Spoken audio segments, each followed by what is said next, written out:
6 people boarded a private jet for what was supposed to be a routine international flight, and within minutes, that journey turned into one of the most serious aviation tragedies Bangor has seen in decades. What makes this case especially unusual isn't just what happened on the runway, but the timing, the weather, and the quiet details investigators are now carefully piecing together.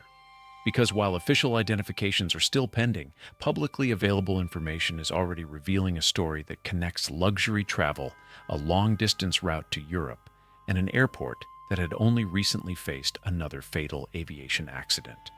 And the question investigators are working to answer is simple, but complex.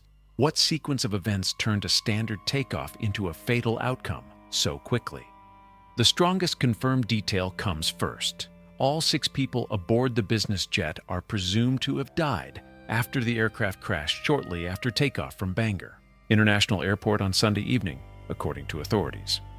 Recovery teams worked for several days under difficult winter conditions before all victims were respectfully removed from the site, as stated by the Maine office of the Chief Medical Examiner.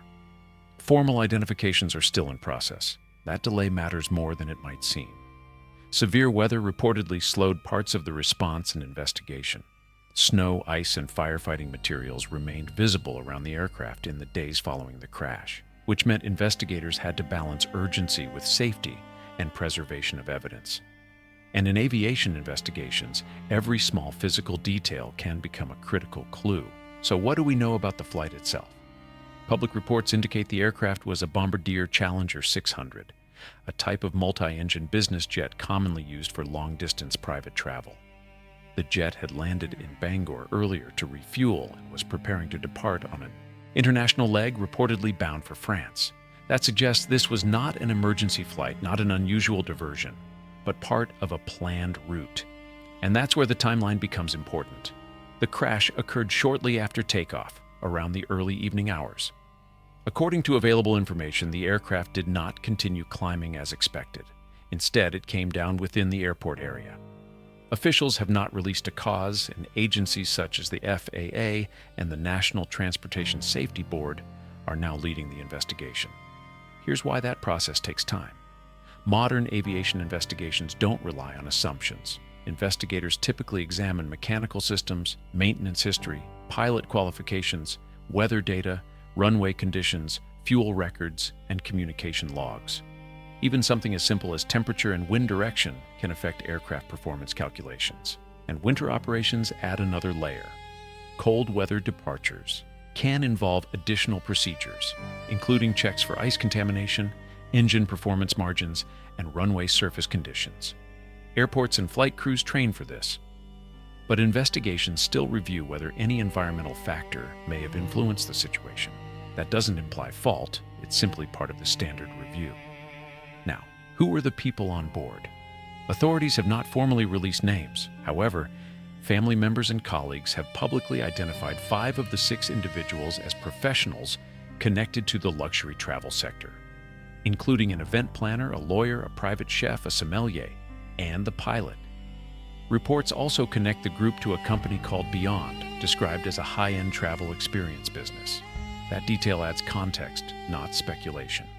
Luxury travel operations often coordinate international logistics, events, and culinary experiences, which may explain why multiple specialists were traveling together. But again, investigators focus on flight factors first, not passenger roles. Still, there's another layer to this story that has drawn attention locally. This was not the first fatal aviation incident in Bangor in recent months. A separate crash involving a small aircraft reportedly occurred in August. While the aircraft types and circumstances differ, multiple incidents in a short time frame naturally raise community concern, even though aviation safety data shows such events remain statistically rare. And that brings us to an important distinction. Aviation investigations are not about assigning blame in the early stages. They are about reconstructing a chain of events, step by step, to understand what happened and how similar situations might be prevented in the future. That process can take months, sometimes longer. Meanwhile, airport operations themselves have resumed. Bangor International Airport reopened after the site was cleared and deemed safe. That indicates infrastructure systems, runways, navigation aids, and facilities were inspected and cleared for use. But reopening an airport doesn't mean the investigation is over. In fact, some of the most critical analysis happens away from the runway, in labs, data centers, and engineering reviews. Investigators may examine components, review recorded data if available, and analyze communication records. Each piece forms part of a bigger picture. So here's the key question moving forward. Was this the result of a mechanical issue, an environmental factor, a performance calculation, or a combination of elements? Aviation history shows that incidents rarely come from a single cause. Instead, they often involve a sequence, sometimes called a chain of events, where multiple small factors align in a way that crews have little time to correct. And timing is everything during takeoff. The departure phase is one of the most performance-sensitive parts of flight. Aircraft, weight, runway length, weather, and engine output all interact in a narrow window. Investigators will likely be reviewing exactly how that window looked that evening in Bangor. But there's another angle that hasn't received as much attention yet. Why was Bangor the refueling stop in the first place? And how do long-range business jet routes get planned across continents? That logistical layer could help explain the bigger operational picture behind the flight. And that's where the story widens beyond just one runway. But to understand that bigger picture, we have to look at how flights like this are normally organized. Because long-range private aviation operates very differently from commercial airline travel. Business jets crossing the Atlantic often plan technical stops, or airports chosen specifically for fuel efficiency, customs routing, weather planning, and runway performance. Bangor has historically served as one of those strategic points.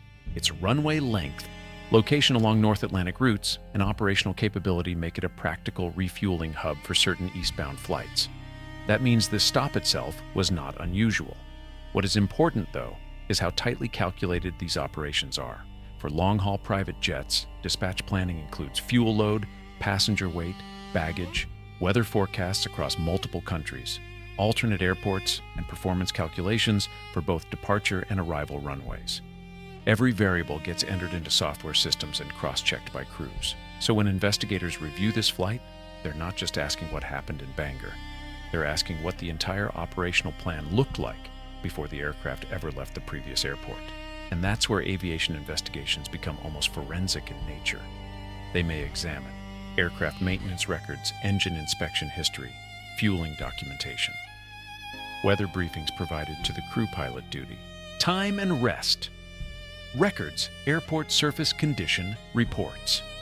Each item helps determine whether the flight departed within standard operating margins. Again, this is not about suspicion. It's about eliminating possibilities one by one. Now there's another detail that stands out. Reports indicate the aircraft came down within the airport area shortly after liftoff.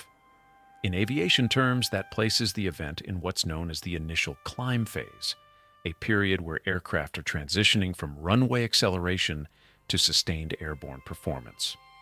During this window, pilots are managing engine thrust, airspeed targets, landing gear retraction, and navigation procedures all at once.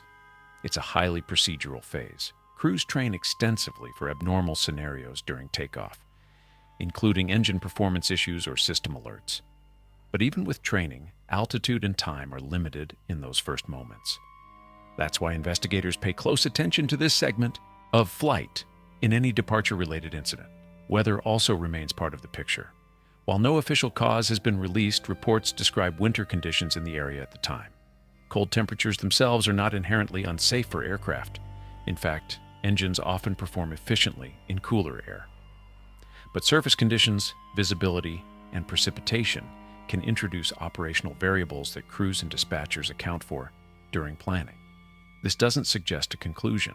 It simply explains why weather data is always analyzed alongside mechanical and human factors.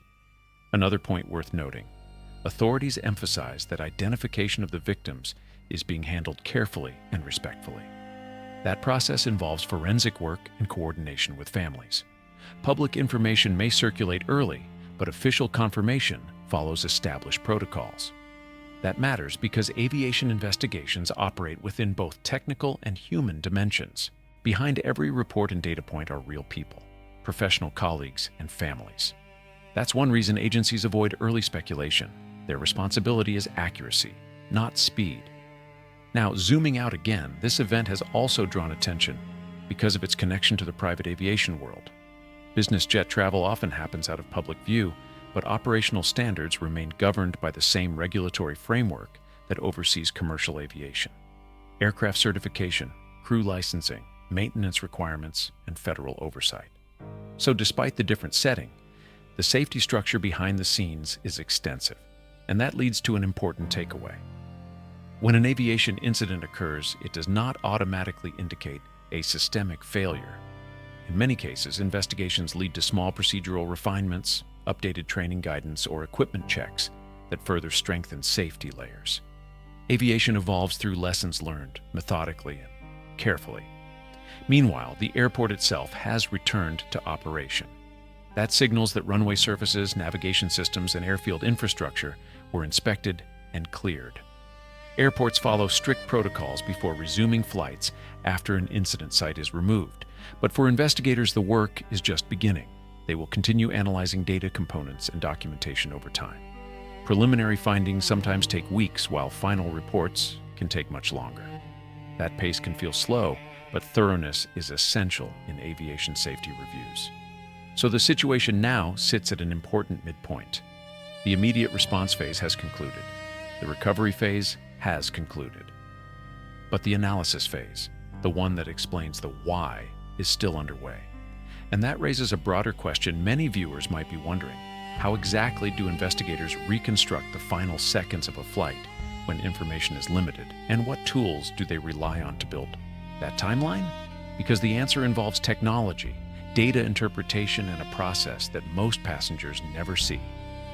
But that shapes future aviation safety around the world.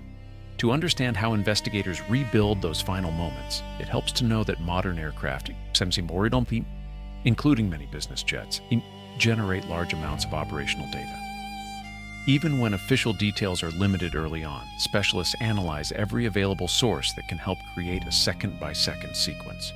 That may include onboard recording systems where equipped, maintenance trend data, radar tracking, air traffic control communications, and physical evidence from the aircraft itself. Each source alone tells only part of the story. Together, they form a timeline. Investigators often describe this process as assembling a puzzle without the picture on the box.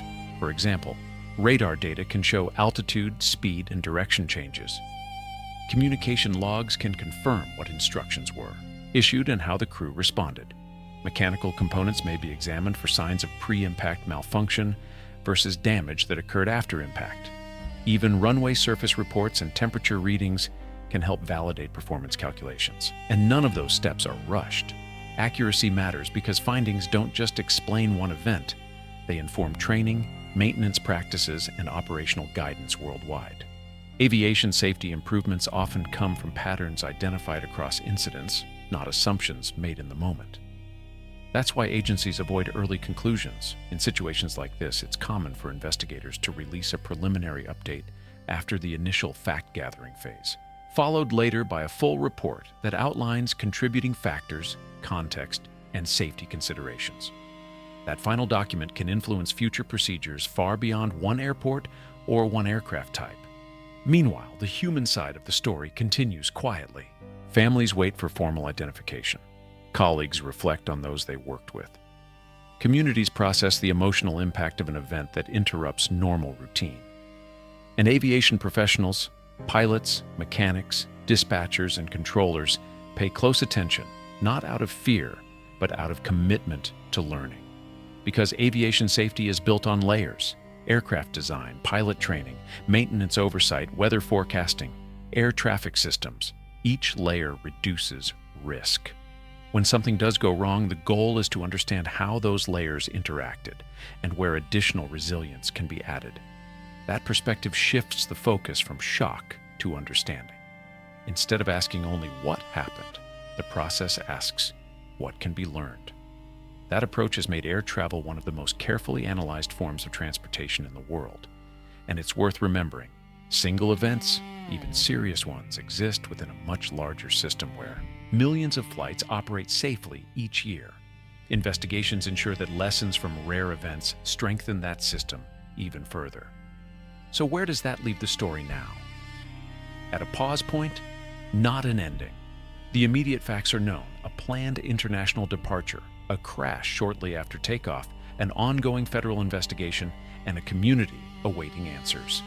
What remains unknown are the precise technical and operational factors that shaped the outcome, and those answers take time. As more verified information becomes available through official channels, the broader picture will become clearer, not in terms of drama, but in terms of understanding how complex systems respond under real-world conditions. Because aviation stories don't truly conclude at the runway. They continue in reports, recommendations, and refinements that quietly shape future flights most passengers never think about. If you want to follow that deeper explanation as it develops, check previous video.